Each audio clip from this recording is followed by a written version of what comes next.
Maybe, well, I was about to say I should turn the car on maybe, but what's up, YouTube? Guess what? I have a special guest.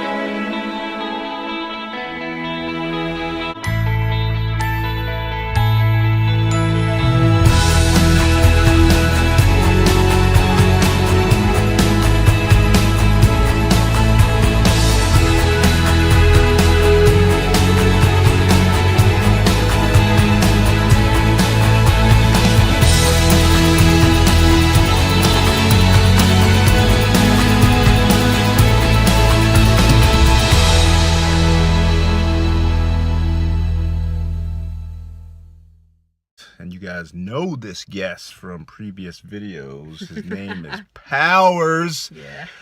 Goes by Austin Lambert Fitness. How about that? And I will link his stuff just in case for those that are new to the channel. How about that? But the question of the day, or not really question, but it's more of an opinion, shall I say. And I'm going to open this door because the car is getting hot. We are in my car, but however, I'm not driving this time for the first time.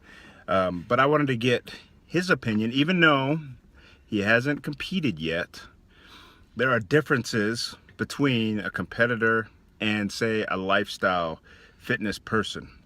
You know, so if you're doing it for lifestyle, you're just doing it because you're trying to get healthy and just remain healthy. And then as a competitor, you have something specific, a specific goal.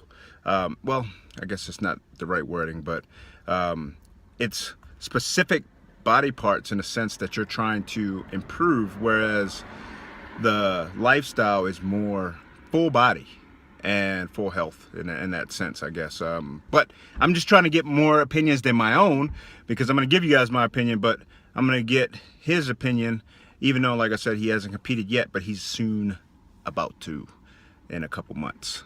So let's see what he says. What you think, sir? I'm actually gonna let you hold it. You're gonna let me hold it? Whoa, look at that. Being in charge. All right, so I think the first major difference I noticed between lifestyle and if you're doing it to compete is even though I haven't competed, starting to track all my food and everything like that. Yep. The minute details make a huge difference. So like if I want a snack but I'm tracking my macros, I'll have like, you know, a handful of almonds or something like that. But if I was just doing it for lifestyle and I wasn't trying to be as strict and be as on point, you could have some pop chips, you could have some ice cream or something, you know. Right. You have to have those minute details on point when you are prepping for a show or something like that. So every little thing matters. It's very intentional. Your training is very intentional. It's already scheduled and planned out, and then you track your progress. You track your food, you track your workouts, everything, and you see if it's working, what's not working, and then you adjust. When it's lifestyle, it's kind of like, what do I feel like doing today? I feel like doing some chest. Great, I feel good. Tomorrow I feel like doing some arms. But if you're competing, you're like, crap, I need to bring up my lagging body parts. My calves need to be bigger. So you have to intentionally train your calves more often. Yeah. So I think that's the biggest thing that I notice right now. Nice. Yeah, pretty much it's all intentional. So. Well, I think what we'll do is we will get, after you've competed, then we'll get your opinion again.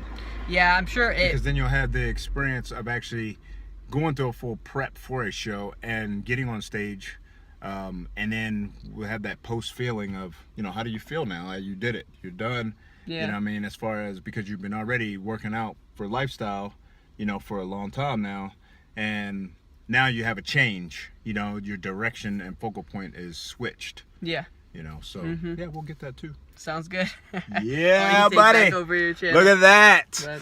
We even had Powers dominate the scene, but I will get back with you guys with some more info. I'm going to try to capture some more people and get their opinions as far as what they think, some other competitors and some other lifestyle folks. So there'll be more to come on this. So we will get back with you in the next clip. Thank you for watching.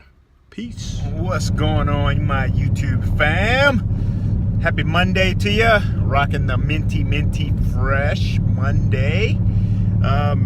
Yeah, I wanted to kind of get back with you guys on this topic. Yes, I am driving this time, but I wanted to get that in because I would like to get this video posted. Because I think that it's important that people understand some of the differences. And I for me, I'm, like I said, amateur tips. I'm not an expert at this. I am far from it. I'm still learning, still growing, still, understanding some of these processes and things of that sort.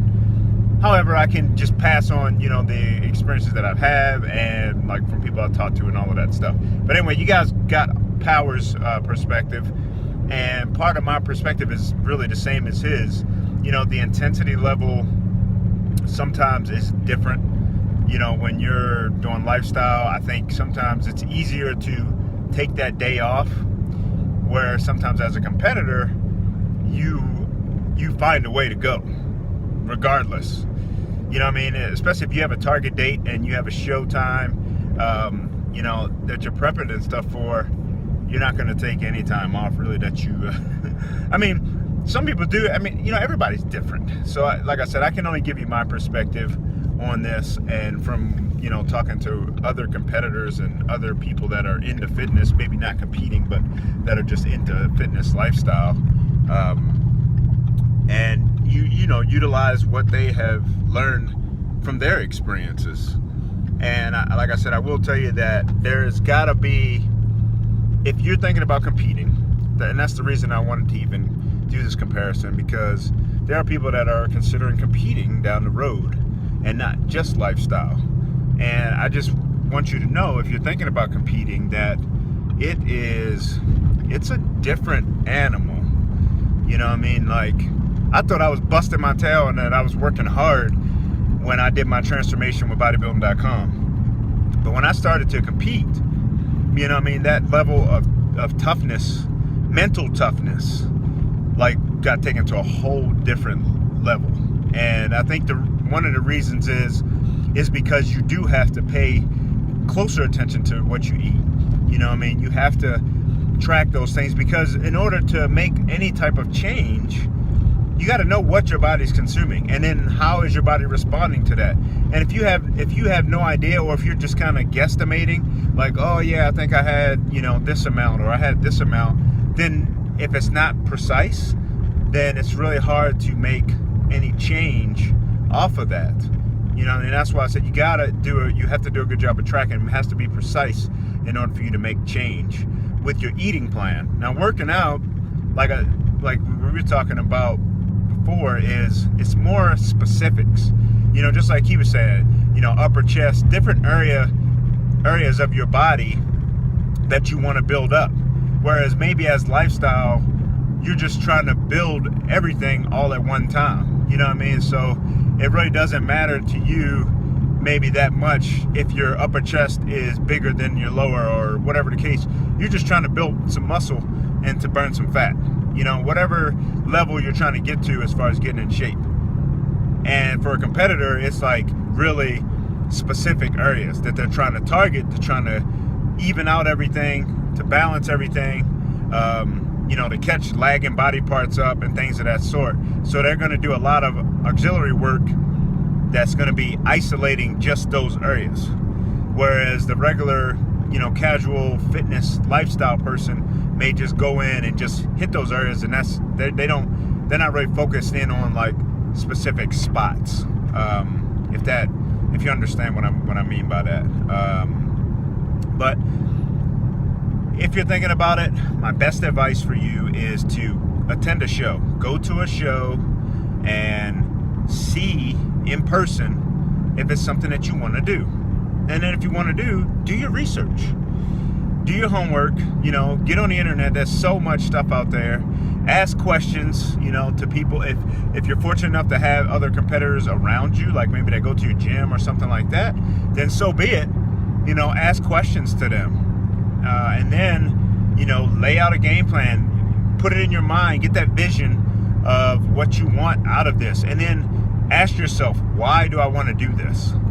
because you got to have that why in order to stick with it. You know, when the going gets tough and the road starts to get hard, and those days you're gonna feel like, I don't really feel like going to the gym, then you can use that why as fuel to get your butt to the gym and to do the things that you need to stay on point with your diet, because you may lose some people along the way. Just because if you're into a more party atmosphere or whatever the case, some of those same people you're not going to be hanging out with anymore, because that's what you guys do when you're together. It's party, you know what I mean? And it takes a lot of sacrifice. You know, you have to know, half of knowing what you want is knowing what you got to give up to get it. And those are some of the things that you may have to give up. Not entirely, but for the most part, yes, if you want to accomplish the things that you want to accomplish. So, those are just some of the small differences, but they're huge in impact between, fitness lifestyle and a competitor. And those are some ideas and tips for you guys if you're considering competing or anything like that. If you had any questions, comments, you got anything to add to it, which, I mean, there's tons of things that we could cover with this, by all means, shoot some comments to me, or email me, or text me, or whatever the case, and we can talk about it. But all right, I hope everyone's having a blessed Monday and a blessed week. Have a blessed week. Stay strong, stay motivated, be positive, be optimistic. Give back, help others. Don't forget to use your manners, please. Thank you. They go a long way. And lastly, smile. I can't really stress that enough. Smile, be happy, and God bless you. And I will see you guys in the next video. Deuces.